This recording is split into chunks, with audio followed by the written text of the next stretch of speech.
The early 80s were effectively the beginning of video games. Before that is a primitive stone age of simple games, and after is quickly approaching the modern. Pac-Man is in many ways one of the grandfathers of this still relatively new medium, an enduring remnant of video games crawling out of their primordial goo. Pac-Man himself is probably in the top 3 most recognizable video game characters of all time, alongside Mario and Sonic, and since the release of the original arcade game in 1980, has had tons of sequels, is available on virtually everything, TV shows, shirts, underwear. Little guy even made it into Smash Bros. Not bad for a yellow circle based on a pizza. To actually list every version of Pac-Man would be daunting. Plus today we're going to be hitting a lot of these different versions. The good, the bad, and the weird, plus other Pac-Man games that follow in the style of the original. So consider this a look at many weird, wild, and fascinating versions of Pac-Man. Starting with the arcade original, which outside of arcades is available on Xbox 360 Arcade, iOS, Roku, as part of the arcade series on Xbox One, PS4, and PC, as part of Arcade Archives on Switch and PS4. Basically every version of Namcom Museum ever released, which has seen releases on PlayStation, Nintendo 64, Dreamcast, Windows 95, GBA, Xbox, PS2, Gamecube, DS, PS3, Wii, 3DS, Switch. If you have a console, you can play Pac-Man on it somehow. Then there's it being an unlockable bonus in the Pac-Man World series, and this isn't even touching the various versions I won't be looking at, like the various home computer ports to the MSX, the Zed Ex Speccy, and the like. It's genuine insanity. You can play a version of this game in the Google logo. Pac-Man is pretty self-explanatory from the get-go. Pac-Man is stuck in a maze, he can move up left, right, and down within that, and he needs to survive. Dotted along the maps are dots, each of which needs to be eaten to progress to the next stage, while also accumulating points, which, as with most games of the era, is the ultimate goal. Of course, every hero needs a villain, 4 in this case, the Ghosts, which have become nearly as iconic as Pac-Man himself. Each actually has its own AI, acting a little differently from each other in order to cooperate and corner Pac-Man. Blinky, the red one, pursues directly, always approaching from behind. Pinky, the pink one, clever name, tries to cut Pac-Man off. Inky, blue, has his AI tied to Blinky, making an effort to crush Pac-Man between himself and Blinky. And Clyde, the orange one, chases Pac-Man when not near him, but flees when he's close. He's mostly an obfuscator. He distracts you from the other ones. Pac-Man isn't completely out of luck when it comes to ghosts though. Power pellets are located near each corner of the maze, and upon eating one, Pac-Man slows down the ghosts, gains the ability to eat them, giving him a ton of points towards a new life, and supplying him with some breathing room as they take a moment to respawn. Upon collecting every dot in a stage, Pac-Man will advance to the next. Each time he does, the ghost gets slightly faster, and the length of the effect of the power pellet decreases. A few other minor things to note. At a certain point, a fruit spawns in a level for bonus points. It's really not that important, besides getting you to extra lives faster. The AI in this game has been thoroughly dissected and exploited. Certain movements and patterns can be flowcharted to make the ghost incapable of finding Pac-Man, and this is basically how high-level play is achieved, which also leads into 3, Pac-Man's endgame. As an 8-bit game, Pac-Man stores the value of the current level as a simple integer. 8 binary bits allows a count up to 255. Upon completing level 255, a simple overflow causes the game to, break very hard. Presumably the developers assumed that no one would ever get to level 256 and didn't bother to program a solution to this simple bug. Most ports and conversions do actually put in some kind of fix, either just starting the game over or cutting to some sort of end screen. Even some straight emulations like the Namcom Museum on Switch. The map loops on the sides, going through it is a good way to dodge ghosts as they slow down, going through the warp around. And finally, every few levels a cute little vignette plays. They are nice to look at. Pac-Man's greatest strength is its simplicity. It's a game my mom loves. You don't have any complex actions or weird mechanics. Pac-Man moves where you point, and all you need to do is move away from other things. It's very satisfying and smooth to play through, and becomes quite addicting the longer you play as you begin to understand how the ghosts act, plan routes, and of course hear those iconic sounds. There may only be a handful of sounds in the game, and only one of those is a song, a short catchy jingle before the game starts, but every sound in this game is just seared into the brains of pretty much everyone who's ever spent time playing Pac-Man. The sound of Pac-Man being reduced to atoms, the endless rhythmic waka wakas as he mulches dots, it turns into a strange musical white noise that defines the game really well. Visually, the game is simple, but uses that well. The black and blue maze is easy to look at, basically using the colors that would eventually be used in dark themes for websites down the road. Pac-Man himself is barely designed, but stands out, and the ghosts have cute designs, simple blobs with little eyes, but simply cute in the right ways. Under the effects of a power pellet, they become gloomy and blue, and when eaten, they become just eyes. It's all just nice little... everything looks nice. It's cute, it works, it doesn't hurt your eyes. The vignettes between certain levels are cute too, just little bits of Pac-Man harassing Blinky. It's a nice little reward for advancing up the ladder. The Hanna-Barbera Pac-Man cartoon feels like forbidden knowledge. I almost missed its existence entirely, like it's being covered up like some dirty secret. It's a horrible adaptation. It's very cheaply produced, dull show. Pac-Man wears a fedora and talks like a middle-aged man who just kind of stands around until the ghosts show up to bother him, at which point he kills them, but not in like fun or creative ways. He just bites them and the episode ends. There's lots of really weird shit, like the ghost working for Mesmeron, who's like some evil wizard guy who wants the power pellets for reasons that are never explained. He adds nothing to the show, same with like Pac-Man's dog Chomp Chomp, who has a rivalry with a round cat, and whenever they need to fill time, they just cut to Chomp Chomp and the cat fighting it's just filler. Whole episodes of the show lack any action, and I only watched 2. Pac-Man just like goes fishing and the ghosts incidentally get eaten by sharks for 15 minutes. The world of Pac-Land looks like a horrific hell. The sky is pink, everything's a circle, from cars to animals to trees. The only thing that seems to exist outside of circles is cacti and mustard. The only food in existence is power pellets, which apparently grow on trees. I don't really know what the point I'm getting at is. It's a very cheap, slapped-together cartoon from the 80s with virtually no value. It has hardly any relation to the game. It's not an adaptation, I'll tell you that. Barely an adaptation. Pac-Man is wonderful. Its legacy is titanic, and we have a lot of versions to cover to prove it, so I'll let that speak for itself, but it's hard not to enjoy Pac-Man. It's genuinely so easy to get sucked into, simple, fast-paced, addicting. It's the perfect classic, endlessly available, accessible to anyone with a hand, and not bad to look at. There's virtually nothing bad to say about the original arcade Pac-Man, and if you somehow haven't, give it a shot, you'll find yourself hooked too.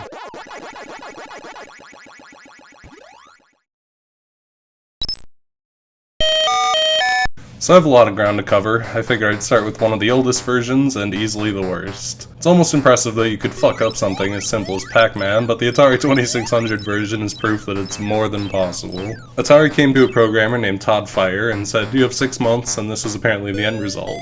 While later Atari cartridges had 8 kilobyte sizes, Pac-Man was crammed into 4 and it hampers the game in just about every aspect. Despite this, the game was a huge deal. Atari pushed hard for it, made a National Pac-Man Day or something, and managed to make it the best-selling game ever at the time, all while the game got shredded critically and shook people's faith in Atari, which eventually led to the crash. Not that important. The gameplay is on its face basically the same as its arcade counterpart. It's just the variety of stuff around the concept that's kind of fucked up. The layout of the maze is far clunkier. The simplistic layout gives Pac-Man less options to move about, and to an extent it's reasonable because of limitations, but it's not a fun layout. And considering a fourth of the game's cartridge is wasted on storing data from multiplayer sessions, tracking scores, it feels like effort that would have been better spent elsewhere. The ghosts are the major issues in most ways. First off, the flickering. Holy shit. It's a clever solution to a weird problem because of the limitations of the Atari 2600. Each ghost shares a singular slot as a player, alternating visible frames, 1 frame for each. The flickering is intense. It makes telling the ghosts apart, even on a clean emulated screen, as I have no way to capture over coaxial, very difficult, and it is not comfortable to look at. The ghosts have also had AI downgrades. 2 are smart and actively pursue Pac-Man, while the other 2 kinda just bullshit around, leading to notably less intense gameplay. The game also controls worse than the arcade on native hardware, not the game's fault. It's programmed correctly to be responsive, but the 2600's controller is just fucking awful to use. The game's alternate modes, selected on the console itself, alter the speed of the ghosts and the duration of the power pellet's ability, going from a pitiful crawl to nightmarishly fast. I suppose it technically offers some variety, but it's not much of an improvement.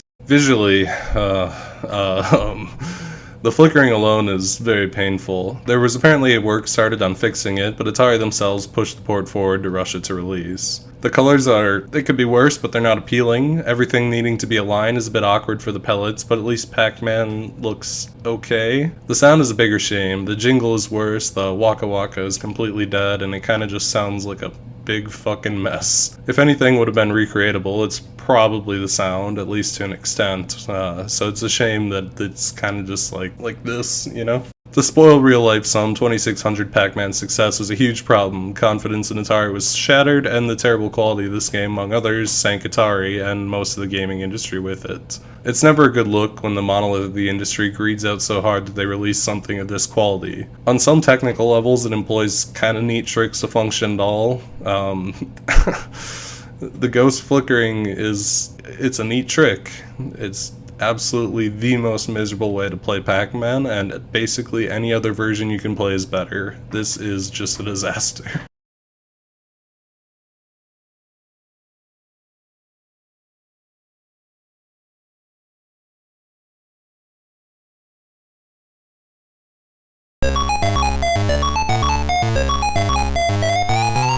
Before moving on from the Atari 2600, I'd briefly like to touch on Pac-Man 8K, a fan-made remake of Pac-Man on the 2600, as the name implies, using the 8KB cartridge. It seems to have begun development in 2004 on the fan-side Atari age, but seems to periodically get updates every few years, and it's startlingly impressive. It does have some developmental advantages. Working with modern PCs allows near instantaneous compiling and emulation for testing, and a ton of hindsight, but it's still pretty incredible, especially because it runs on actual hardware. I'm going to skim gameplay until things get a little more different, but rest assured nothing changes much, and 8K controls really well. The major difference here is arcade accuracy. The maze has the original layout, the ghosts have their unique roles reinstated, the flicker is gone, the dots are still dashes, but the background looks a lot cleaner, and there's some breaks in the walls due to hardware, but otherwise perfectly captures Pac-Man. The cutscenes are there, the music, the waka waka. It's a really fantastic version of the game, nearly perfect as far as the console it's crammed onto, and far more worth a shot than the real Pac-Man Atari game.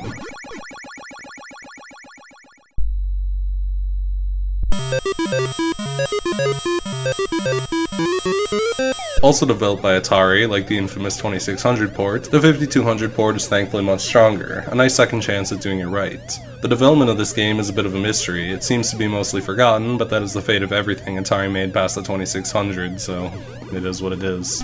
While obviously still falling behind the arcade version, it's a really solid conversion. The colors are a bit duller, Inky is green not blue, and the maze has been stretched to fit the different size of home TVs versus the more vertical cabinets, but all in all it looks pretty damn great. The music for the intermissions, intro, and death are all here, and the waka is a bit crusty, but for the most part this is a good conversion, say being stuck on a weird obscure console. It's a decent version, but it's no easier to emulate nowadays than the superior arcade original, so unless you happen to be a 5200 enthusiast, this version doesn't have a whole lot of value to it.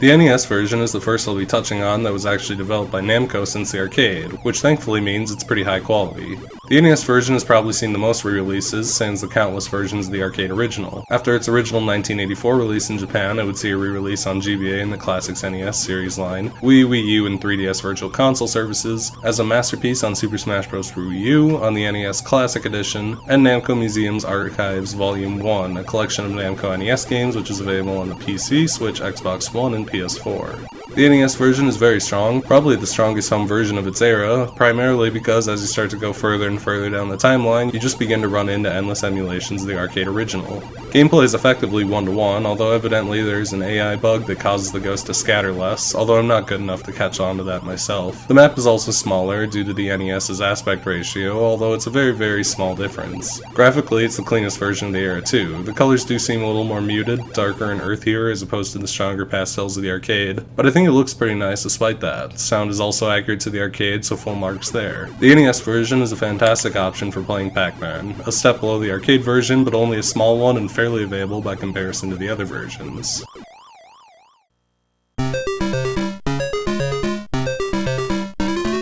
When I talk about Pac-Man on the NES, I specifically mentioned its 1984 release in Japan. The official Namco release of their original Famicom Pac-Man wouldn't actually hit the West until 1993, the tail end of the NES's lifespan. This was due to a partnership with TENGEN, a subsidiary of Atari of all people, still not out of this story, who initially released Pac-Man through licensing, then became more notable for using patent information illegally to bypass Nintendo's anti-piracy chip, which then led to later releases of TENGEN's Pac-Man being on unlicensed black cartridges. The only difference between the TENGEN release and the official Namco release is TENGEN printed on the bottom of the screen. In all other ways, the game is strictly identical. Nowadays, the official Namco release of NES Pac-Man is a bit more expensive, primarily because it reached the West so late, and therefore had a smaller print run, but in any real capacity, the two are perfectly identical. Anyway, if you want to know how the TENGEN story ends, this release, among other unlicensed games, led to a lawsuit, Atari losing, but TENGEN just going on to port their games to Sega consoles instead. Then eventually Warner Bros. Absorbing Atari and TENGEN altogether. Happy endings all around. If you want to play NES Pac-Man on actual hardware, this is the cheaper option. It's as good as NES Pac-Man normally is, but that version is also far more available through emulation. When I talk about Pac-Man on the NES, I specifically mentioned its 1984 release in Japan. The official Namco release of their original Famicom Pac-Man wouldn't actually hit the West until 1993, the tail end of the NES's lifespan. The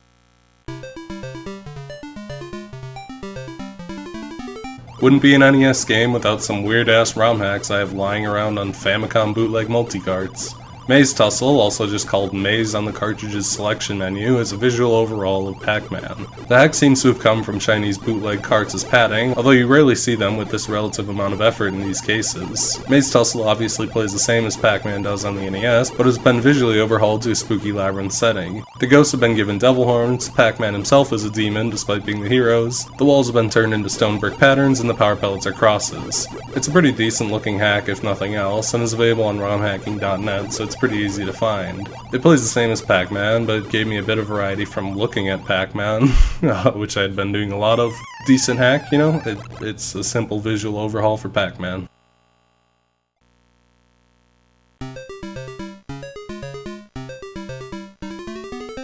Slackman lives in an odd world between a graphical hack and a gameplay hack. The origin of it is a complete mystery to me. The hack has no credits and I can't find much on it anywhere. ROM uploads, but no details. My best guess is it was made as some sort of jokey hard mode hack in some form ages ago. I'm also not really sure what they mean by Slack. Is he a lazy Pac-Man? The main premise of the hack is that it's NES Pac-Man, but the dots are invisible, becoming visible as Pac-Man passes over them. They're slightly redesigned when they do appear, and the power pills are the letter K for reasons beyond mortal comprehension. The dots are still placed in their regular position, so if you know the layout of the original, it's playable, but much less so. It's much more difficult to visualize negative space, especially when some of that negative space is actually just negative space, which makes it a lot easier to overlook missed spots. It's a strange change to the game that is largely just moderately unpleasant.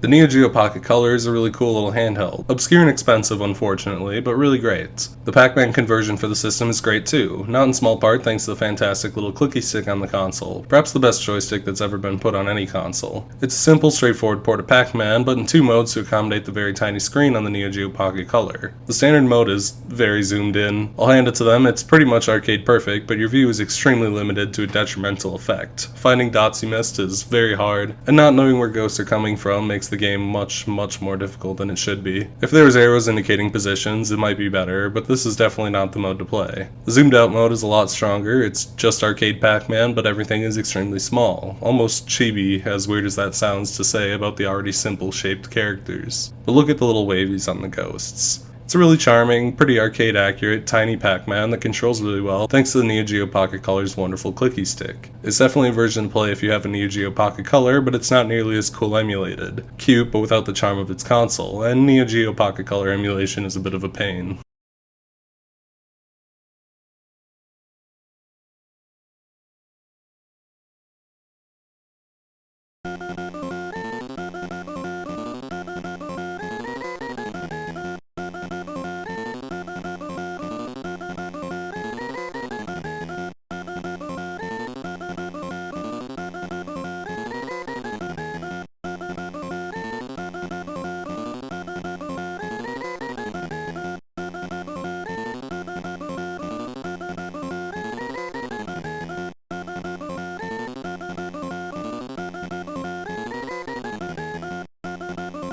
Okay, another NES game. This one's a bit more official, but no less strange than the other two hacks we played. Pac-Man Championship Edition is an NES remake of Pac-Man Championship Edition, the Xbox 360 remake of Pac-Man, which was just recently released as part of Namcom Museum Archives Volume 1 for PC, Xbox One, PS4, and Switch in 2020. But that's not where this game comes from. Championship Edition NES began its life as an unreleased homebrew made by a Japanese ROM hacker named Coke774 in 2008, of which he made two moderately successful videos showcasing it, but never released it, probably due to copyright concerns. While touted by Namco as an all-new creation for the collection, when pressed they revealed that they somehow worked with Coke774 to release it, as well as to slightly polish it up with new music, while also covering up his involvement. I guess it must have been cool for him to have his fan game turned official, but it seems a little bit scummy by Namco. It's also cool to note that this is a real NES ROM. It can be put on a flash card and played on actual hardware. Championship Edition still uses the base gameplay of Pac-Man. It's the map that's been given a facelift. The maze has been shifted to be wider, continuing off screen and eventually looping around, but dots aren't scattered all throughout it, nor is the goal to clear them. Divided at the ghost house in the middle, dots and power pellets appear on either side, and upon collecting them all, a fruit appears, which causes the other side to get populated with dots. The dots don't necessarily appear in the same patterns every time, so there's a fun dynamic of swapping sides safely around the ghosts, navigating a side efficiently, and repeating. This game also slightly changes the core rule set. Pac-Man is normally a simple high-score game, continue on until you have no lives left to spare, and to an extent this is still true, but Championship Edition also adds in a timer, counting down 5 minutes until the game ends. Lives still exist, but the main goal is quickly maximizing score. Precise and sure movement allows long chains of power pellets for huge score off ghosts, as well as allowing more cycles through pellet spawns, giving the game a good high-paced energy that discourages safe and slow play. It's a set of really simple changes that completely turns Pac-Man on its head. And that's just the normal mode. The game is actually pretty feature-rich for a fan-made NES game. Extra mode takes the maze morphing a step further, with a layout that changes the pellets are cleared, starting out with a simple design that covers less than even the available screen, and quickly grows and morphs into rooms of nothing but rows or squares and wacky spirals. The time limit is only 3 minutes, but extra mode starts out at high speed already, making it more of a tight test of execution on pre-planned paths than mastering movement back and forth. Some of these dot patterns are really harsh and fast, and while I was able to hit top score, I haven't managed to survive all 3 minutes, yet. The game also has a few extras, achievements based on the ones from the Xbox 360 version, replays of your best scoring runs, and even a full-blown sound test. It is incredibly impressive. And hell yeah, the presentation's great too. Actual music in my Pac-Man game, I would love some. And it's great too. Hardstyle techno versions of the Pac-Man theme that really play up the energy supplied by the changing map and time limit. Plus the amazing visuals of the walls cycling through colors, it's like a fucking rave. While Pac-Man himself, the ghosts, dots, and power pellets are unchanged, the map is vibing to the music and some nice little details have been added. Holding in a direction against a wall causes Pac-Man to scrape against it and shoot sparks, indicating a buffered turn when he reaches a point where he can. It's all super great, high energy stuff on the visual and auditory ends. Pac-Man Championship Edition, the NES version, is amazing. It's fantastic twist on the classic Pac-Man formula, great music, feature-rich for a game so simple, and despite the weird nature of existence, a really great Pac-Man game, and a great bonus for the compilation it was released on. Highest recommendation I can possibly give a traditional Pac-Man game, and who knows, maybe once it hits a sale again I'll make an addendum to this video to talk about Championship Edition DX, the newest game in the sub-series, because this release is great.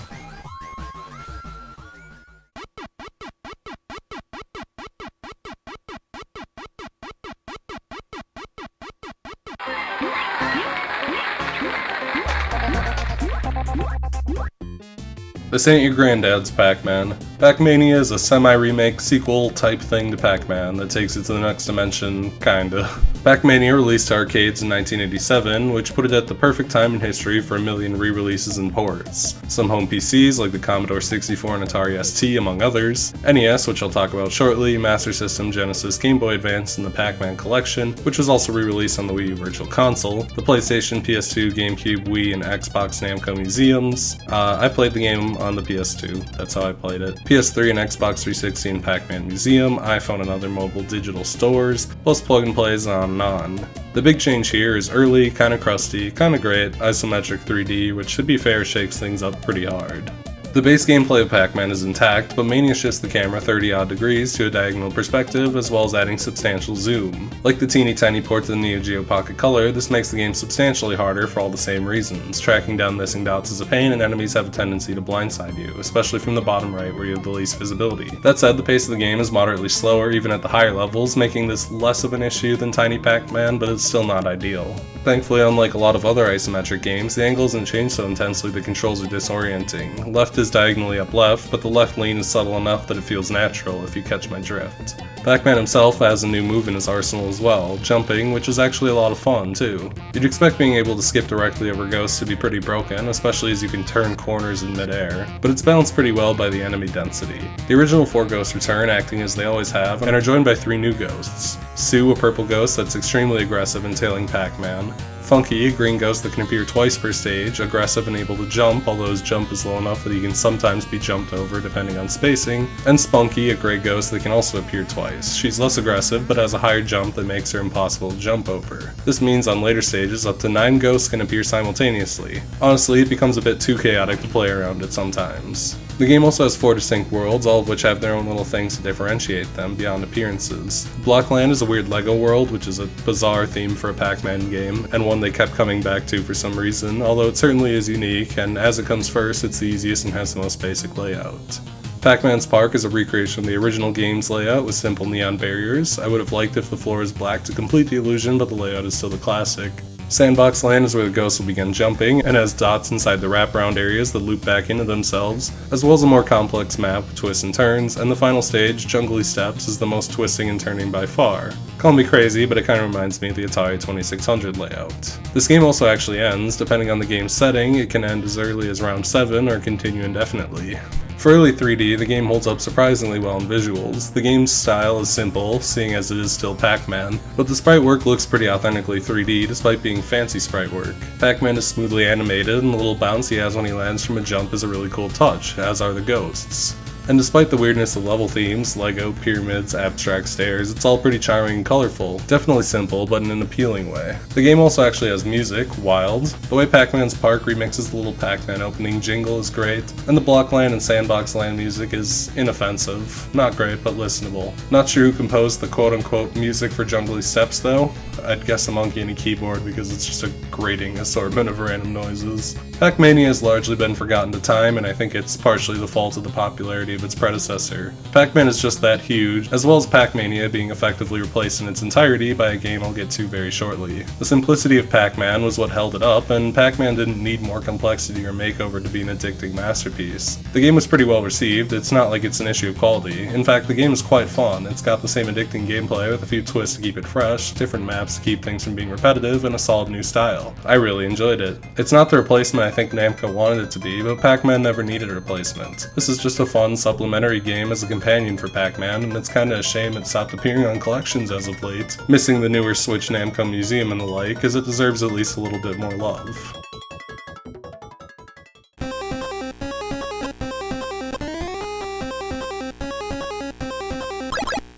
Pac-Mania NES is pretty self-explanatory. Like the first version of NES Pac-Man, it's a TENGEN release, which means it's technically a bootleg unlicensed game, although it's officially licensed by Namco and was developed by Westwood Studios of all people, who created the Command & Conquer series. Quite the pedigree for a weird bootleg. It's shockingly, or perhaps not, given the developer, a great port of the game. The mechanics are the same and it plays nearly identical. The same issue with screen crunch is present, but it seems to have been scaled properly so as not to make it worse at the very least. The game as a whole seems to run a touch slower, not by a lot, but each speed setting seems to be maybe 10% slower. It makes it a touch easier, which is good for me because I suck at video games. Shockingly, the game has unlimited continues, which I mean, if you have a lot of quarters so does the arcade game, but it was a rarity on console versions of arcade games at the time. Pac-Man has 3 lives and you're out, and that one was actually made by Namco. It also has a stage select that lets you jump through the game to start at different points, and it ain't even a cheat code, it's just a basic feature. It's really cool actually. Visually, I mean, it's fine. It's a huge step down from the arcade version, obviously, but there was no way it wouldn't be. Each stage from the arcade version is still here and looks pretty solid. Simplified, especially in color, but a long shot from bad. Pac-Man especially impresses me. Faux 3D on the NES is pretty hard, especially animated smoothly and from multiple angles thanks to isometric gameplay. Somehow the game also manages to remain stable, even with as many ghosts as this game can make. When 6-ish get on screen, there's a tiny bit of flickering, but I mean, it's impressive it takes that long given how the average Mega Man game runs on NES hardware. The music, on the other hand, is not a very good conversion. I really liked some of the stuff in the arcade version. This is notably, I don't know how to describe it, kind of mushy and flat. The NES is fairly limited musically, but the energy is kind of sucked out by this conversion. Pac-Mania is a pretty great conversion. The arcade version is preferable just on music and looks, obviously, but the quality of life stuff for an 80s arcade port is pretty spectacular. The game plays just like the arcade, it's impressive visually, it's still a pretty good time, and I guess being an official original bootleg is an interesting novelty in its own. Much like Pac-Mania was an interesting companion to Pac-Man, this port is an interesting companion to the arcade original.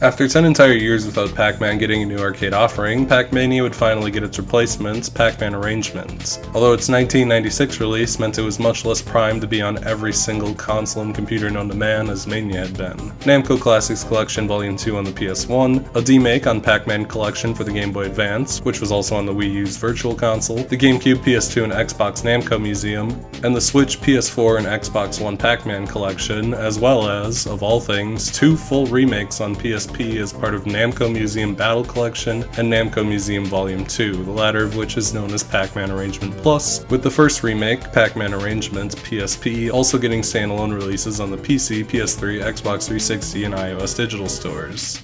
Pac-Man Arrangement serves to effectively replace Mania, which already seemed to be trying to replace the original. It feels like something of an intersection between both. The map is returned to a full-screen view, thankfully, but still has a faux 3D thing going on and a slightly lower angle to give the illusion of depth. The game is very smooth, almost too smooth, feeling kinda weird on corners at first, although admittedly once it clicked I found it pretty satisfying. The jump is gone sadly, but it's replaced with a slew of smaller gimmicks, which are spread across different stages. The game has 23 levels spread across 6 worlds, ranging from the return of Legoland and a remake of the original maze, to overly and complex tight metallic mazes near the end, and slowly doles out new gimmicks as it continues. Dash arrows allow Pac-Man to rocket through ghosts and stun them, but disappear from the stages after use. Stairs lock Pac-Man in while going up or down, and jump panels bounce Pac-Man to the corresponding panel, usually on the opposite end of the map. The game also introduces new power-ups into the mix beyond the traditional power pellets, which like bonus fruits appear in the center of the stage after eating enough ghosts, depending on the order they were eaten, adding a little appreciated variety. The red pill gives Pac-Man a speed boost, the pink pill or the brown pot returns all the ghosts to the center of the map and essentially fresh restarts the stage, the blue creates a second Pac-Man that appears on the mirror side of the map, it can eat pellets and the ghost will target it briefly, orange prevents Pac-Man from losing speed while eating dots, the gold apparently does nothing, and the magic wand turns all the ghosts into presents, it's basically a stronger power pellet. The game also has its own new ghosts, replacing the 3 from Pac-Mania, a gold ghost named Kinky. What did they mean by this? Anyway, Kinky is pretty unique as far as ghosts go. He's incredibly fast but actively avoids Pac-Man as he acts as a mobile power pellet. He's always vulnerable, and when eaten, he makes the rest of the ghosts edible. It seems like a pretty good deal, but Kinky can also fuse with the original ghosts to give them new powers. Blinky becomes a bull that quickly charges at Pac-Man in a straight line, making him dangerous on straightaways, but he stuns himself on crashing. Pinky becomes a rabbit that can jump across the maze to get near Pac-Man. Inky gets a duplicate that works like Pac-Man's with the blue pill, adding another aggressive ghost. And Clyde becomes a big chungus that can vomit out more pellets Pac-Man needs to collect. All of these are fun, threatening twists that incentivize the player to kill Kinky to prevent him from causing more problems. It makes for a fun loop, giving reward for aggressive play that involves dipping into the mist of ghost swarms for high rewards, especially on the potential to spawn power-ups. The game also has a final boss, believe it or not. Stage 23 is a very simple maze with no real gimmicks, while the 5 main ghosts float near the top in a giant ghost bot, periodically spawning generic ghosts to clutter up the maze. Every time Pac-Man eats enough pellets, he gets a bomb to knock off some of the ghosts. After clearing them all, the maze repopulates, and Pac-Man needs to dodge the robot while clearing it again. Probably the best you can make a boss in a game like this, which doesn't say a lot, but a solid attempt was made. Arrangement mainly looks nice. Pac-Man and the ghosts are well animated, the stages are displayed fully and have a good amount of variety. They're a little more simplistic than the Pac-Mania versions, but I think that they generally look nicer, especially the recreation of the original maze, which has really rich blacks, fun layering, shiny neon lights. The one issue I have with the visuals is the dots, which periodically bounce and grow. It's a nice effect honestly, and I think it was supposed to keep the energy up visually, but it often catches the corner of my eye and distracts me while I'm playing, so I'm a bit iffy on it. On the other hand, the music is pretty golden. It's funky, heavy on the drums, fast pace. The final boss theme is super fucking dope. It's got like big Dreamcast energy. I love it. Arrangement is pretty good. Like Pac-Mania, it's a few little twists on the formula of Pac-Man that give it its own flavor and make it enjoyable in its own right. Hectic and chaotic, but in a way not entirely dissimilar from Championship Edition. That wacky, mild chaos that keeps you constantly thinking and moving, and with, I think, the nicest feel of the controls once you get accustomed to its smoothness. The power-ups and stage hazards are a nice touch, but it still has the simple, addictive qualities of Pac-Man, while fixing the less favorable elements of Mania, like the lack of information from extremely tight perspective. Like Mania, Arrangement isn't a replacement for Pac-Man, nor does it really replace Mania itself. They're all fun, different twists on the same idea that are worth a shot, although I do have a pretty strong preference for Arrangement at this point.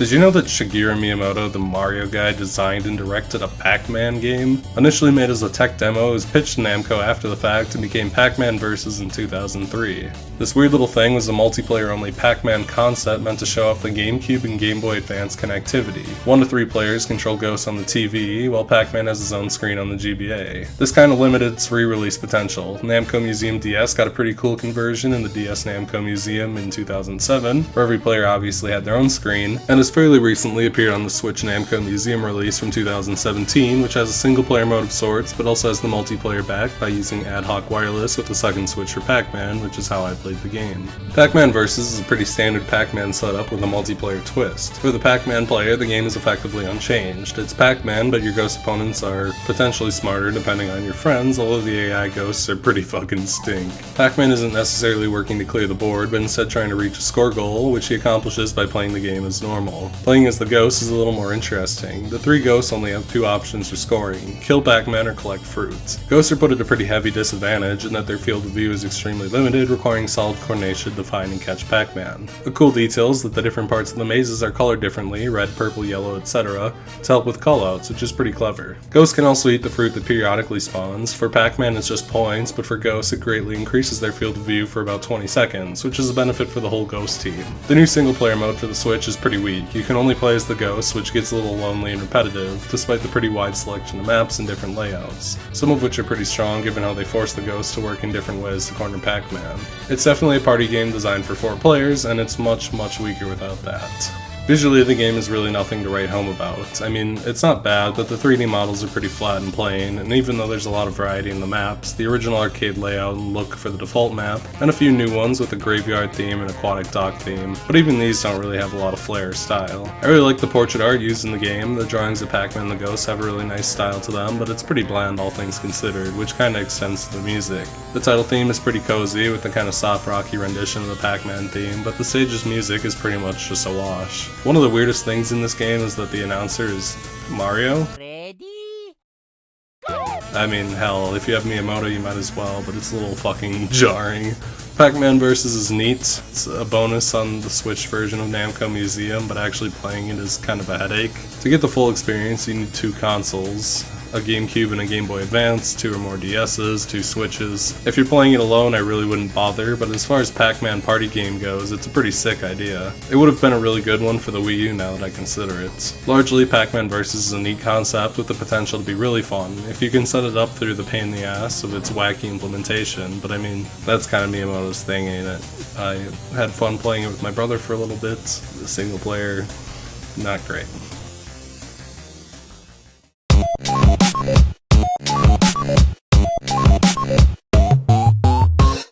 Pac-Man 256 is definitely the biggest deviation from the norm we'll get in this video. It began life as a mobile game developed by Hipster Whale, who made something called Crossy Road, which is apparently extremely popular in 2014, enough so for Namco to ask them to make this in 2015, who liked it enough to port it to the Xbox One, PS4, and PC a year later. It's also being included on Pac-Man Museum Plus, which comes to all those consoles and the Switch later this month. Pac-Man 256 is based around the 256 stage glitch I mentioned earlier, turning that concept into something fun and pretty cool. To address the elephants in the room first, I haven't played the mobile version. It's free to play and seems a touch scummy. Coin doubler microtransactions, coins for ads to unlock power-ups. If that's tolerable for you, go ahead, but I played on PC where a lot of the scumminess is gone. The concept is pretty simple. The glitch from stage 256 approaches from the bottom, and Pac-Man needs to move away from it as long as he can. Touch Ghost of the glitch and start the run over. Each ghost is changed a bit to suit this game better. Blinky chases Pac-Man closely, Pinky charges in straight lines when she has line of sight but is motionless otherwise.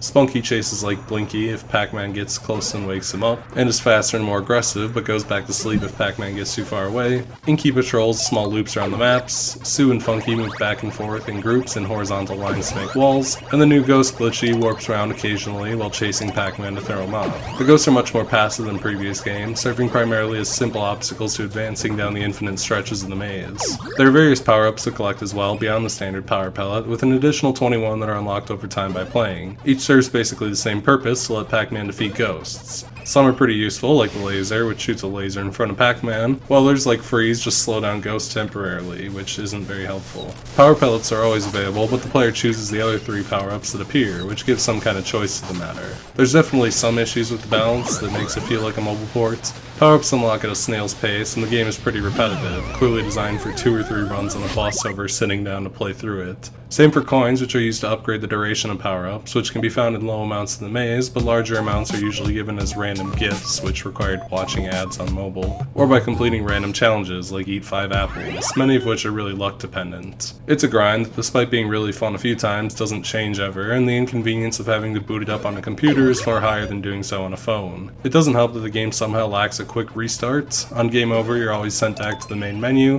which just spaces out the game more and more and makes it feel a little unpolished. The console and PC versions also have the multiplayer mode, which is neat. Another complaint is the lack of music. Hell, Pac-Mania had music 25 years before this game. It's got a little title theme, but the in-game music is just the dot sound again. Iconic as it is, it feels a bit cheap for a game that only came out a few years ago. The sound effects are fine and all, like the noise the glitch makes when it gets close, kinda a nice touch. It's just a touch underwhelming. The game's visual style is also kind of off-putting, I think. The semi-3D, thick 2D sprites thing doesn't really do it for me. It's not horrendous, but it feels tacky. I think tacky is the best word. Like the whole fake retro. There's also unlockable alternate themes, notably ones that make it look like the original game, Championship Edition DX, and Pac-Mania, which all look pretty good. Although DX especially can make the screen a bit hard to read, given the angle. There's also a bunch of really bizarre ones, like a go-kart themed one that makes the ghosts into multicolored carts that is completely unappealing. I don't know, the game is tolerable to look at, but it certainly plays into that whole faux retro indie pixel art stuff from a few years ago that's kinda dated. Pac-Man 256 is fun in short bursts, which is what it was designed to be. As a console game, even a cheap one, it's grindy and repetitive. I think the basic gameplay is really fucking good, and at first I was really vibing with it, but even after 20 or 30 minutes, I kinda started losing steam and only managed to unlock about a third of the power-ups. The game is fun in short bursts, but I don't know if I'll have it in me to keep booting into it on my PC to play a few minutes, because it never feels like it's changing, even when you do get new power-ups on occasion.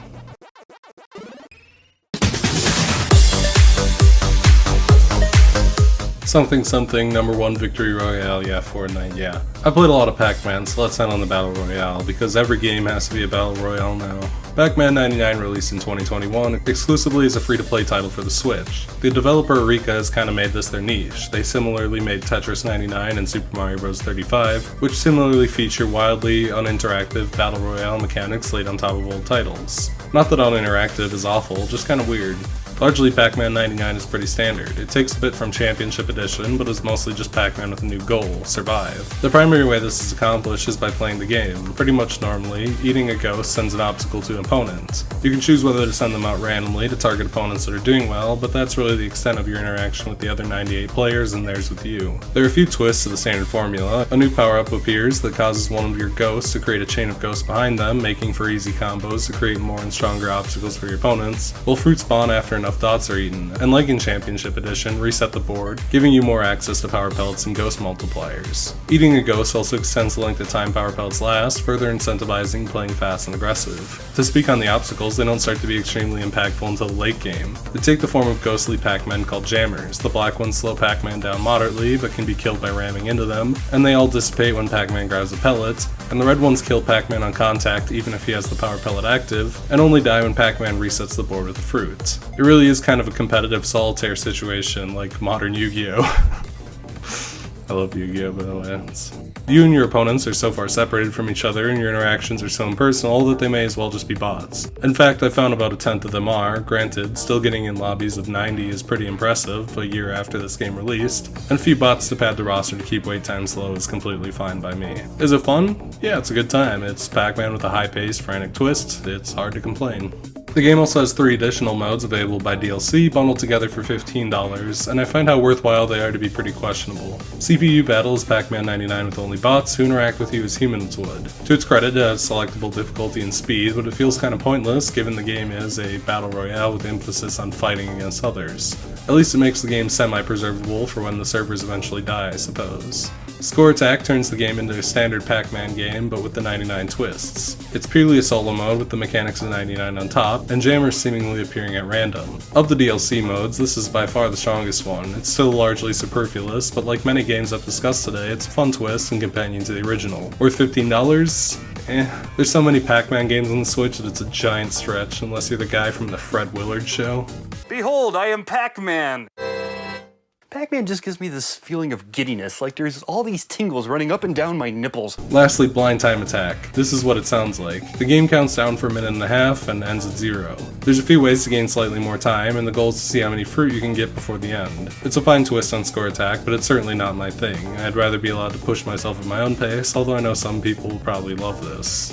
Pac-Man 99 isn't excessively impressive visually. The Pac-Man series for the last 10 years has largely given up on the nice hand-drawn art and alternate styles. It's just more of the same retro sprites and plain backgrounds. In general, it's just Pac-Man with more clutter. It's a good looking game for its time, but it's still just Pac-Man. There's a variety of alternate themes, most of which are $2 DLC, which is a bit spendy, but most of them are also admittedly pretty cool. Many of them are based on other Namcom arcade games, and change Pac-Man's sprite to match. Dig Dug, Mappy, Galaga, and so on. And despite similarly just being assets from said games, the backgrounds have cute little details, like Dig Dug's maze being made out of dugout tunnels. It's just a shame that so many of these are relatively overpriced DLC.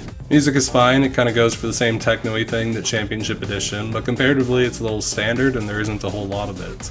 A title theme, 3 tracks for play, with the song getting more intense when you're in the final 50, then again in the final 10, and a credits tune. Compared to Tetris 99's insane soundtrack by the same team, it feels a little more standard and weak. Pac-Man 99 is okay. I think if anything I'd go back for score attack. Its twists are fun and push for aggressive Pac-Man, but Pac-Mania and Arrangement have much more intensive and interesting twists in the gameplay that mix it up a lot more. The Switch has no shortage of Pac-Man, hell, half of what I played was on it. Oh, this is free, so there's something there. The Battle Royale aspect adds very little as far as I'm concerned. It's a decent twist in the formula, but not one I'm itching to go back to. Alright, now to wrap everything Pac-Man up. I've hit a lot of different games and I'm pretty worn out, so what have we learned? Pac-Man's a pretty cool series. It was fun to look back at the evolution of its simplest maze game roots. It seems that nothing outside of the maze has ever stuck. The Pac-Man World games a little bit, but largely it always went back to square one or reinventing square one, and it usually turns out pretty decent. I don't think there's something here I didn't like, even a little, save the 2600 version, and they all share the common, addictive, short burst gameplay that made the series a phenomenon. The attempts through the years to modernize the game stand strong by maintaining the core addictive quality and just poking it to change it a bit. So whether it's the arcade original, a weird home computer port I didn't touch, a clicky stick tiny handheld version, or a battle royale, Pac-Man will always be fun and has earned his place as gaming royalty. Although it just occurred to me that Pac-Man has a wife. I wonder how many games...